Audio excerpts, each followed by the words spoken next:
Okay, I'm back. So I dug out some hose here and a couple different things I want to show you.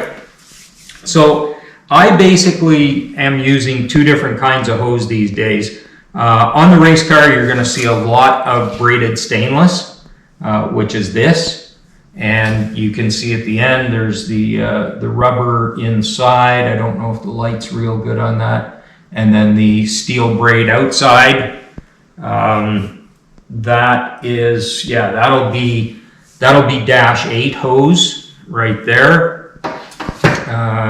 Here's a -6 assembled with the fittings on it. Not sure what I used this one for. Obviously it was for something on the race car and I changed it up for some reason. But those are the AN -6 fittings on the end, -6 hose. Here's braided nylon -6 hose. So you can see very similar in diameter, you know, pretty straightforward there. The rubber hose, even though this is just a nylon braid, the rubber hose is steel reinforced. You can see that on there. So braided stainless, braided nylon. Here's a -4 hose, a little bit smaller, but again, really nice. The only advantage, I guess, to the braided stainless, used a lot on the race car because the steel braiding does give you an extra layer of protection. So if something were to fly up or come apart or hit this, this is quite a bit more robust than just the nylon braid, I think.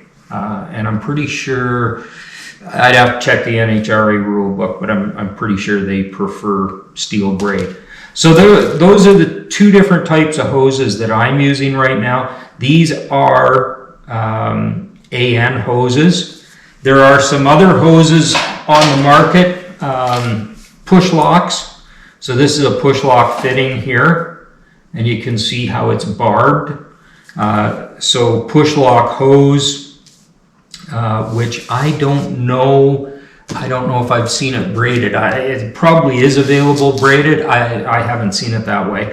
But the hose just presses on over these barbs, butts up against the end. It'll handle reasonable pressure. It's kind of nice that they have the dash fittings on them. It looks tidy enough. At least you don't have a worm clamp and stuff. But you know what? For the expense and for the effort, I don't worry about push lock. I would leave it aside, and I would work with the AN hose. So push lock is available. There's also another hose that you'll see talked about, PTFE. Don't ask me what the letters stand for. Don't know. Don't need to know. PTFE looks very, very much like this on the outside, of course. But what it has is it has a hard liner, like a nylon or a Teflon liner on the inside of the hose. And a few minutes ago, we looked at that fitting with the ferrule, or what they call in this case an olive. So when you put PTFE hose together, it's not just a matter of putting the hose over a fitting like on the ones we looked at. You actually, it's very similar to that compression fitting that I showed you, and you have to get a gap between the how did they do that now, the braid and the hose, and the olive sits in there, and then it forms a seal when you put the nut on. A little more involved. I think you got to be really careful that you get it right to get a good seal.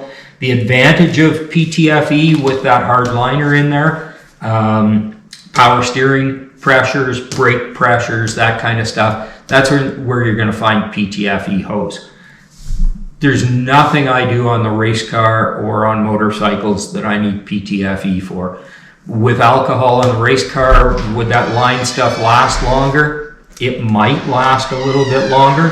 It might last quite a bit longer, but you know what? These hoses work just fine for me.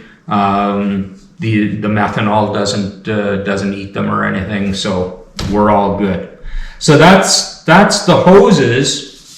A couple little things to note here.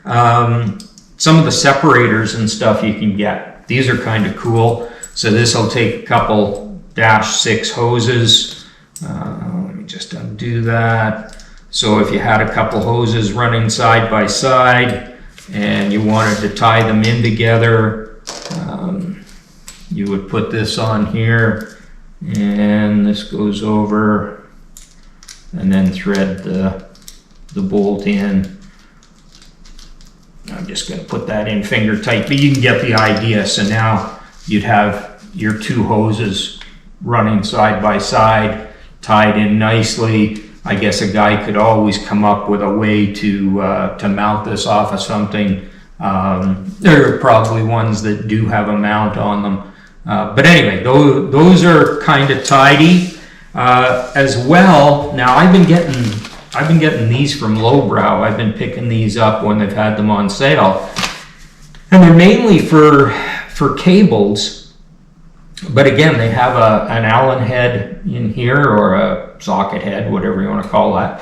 You back that off. There's a barrel nut here, and these 2 halves come apart. So this could be around your frame rail, frame tube, sorry.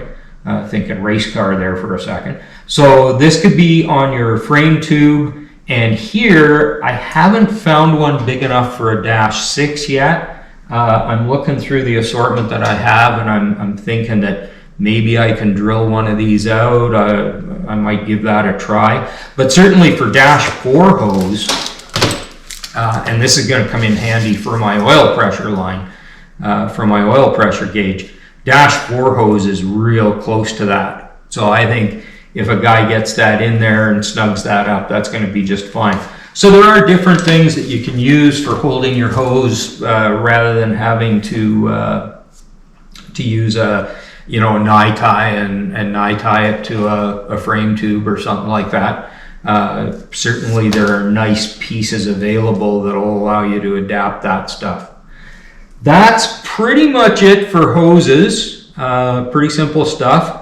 Let me regroup and get all my tools up here, and I'm going to show you all the tools that I use for doing this stuff, and mention a couple that I'm going to order up here, and then we'll be ready to start making some lines for the Sportster and putting the plumbing together. Okay, back in a minute.